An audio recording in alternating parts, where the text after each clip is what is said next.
தற்போதைய செய்தியை பார்க்கிறோம். சேத்துப்பட்டில் காரும் லாரியும் நேருக்கு நேர் மோதியதில் விபத்து ஏற்பட்டது. இதில் காரின் முன்பகுதி முழுவதுமாக சேதமடைந்தது. நல்வாய்ப்பாக யாருக்கும் உயிர் சேதம் ஏற்படவில்லை என்று தெரிய வந்திருக்கிறது. கூடுதல் விவரங்களோடு செய்தியாளர் சதீஷ் இணைகிறார். அவரோடு பேசலாம். சதீஷ், இப்போ சிசிடிவி காட்சி வெளியாக இருக்கு. விபத்து தொடர்பான விவரம் என்ன?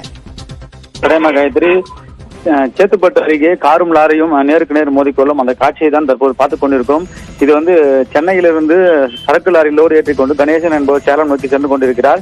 சேத்துப்பட்டு அருகே வந்து கொண்டிருந்த போது மேல்மலையில் சாமி தரிசனம் செய்து கொண்டு குன்றத்தூரை சேர்ந்த 4 நபர்கள் ஒரே காரில் சென்னை நோக்கி சென்று கொண்டிருக்கிறார்கள். அப்போது சேத்துப்பட்டு அருகே எதிர்பார்த்தமாக காரும் லாரியும் நேருக்கு நேர் மோதிக்கொண்ட அந்த காட்சி தான் தற்போது பார்த்துக் கொண்டிருக்கிறோம். இதில் காரின் முன்பகுதி முழுவதும் அப்பளம் போல் நொறுங்கியது. இதில் காரில் பயணம் செய்த 4 பேர் படுகாயமடைந்து அவர்கள் அனைவரும் தற்போது சேத்துப்பட்டு அரசு மருத்துவமனையில் சிகிச்சை பெற்று வருகிறார்கள்.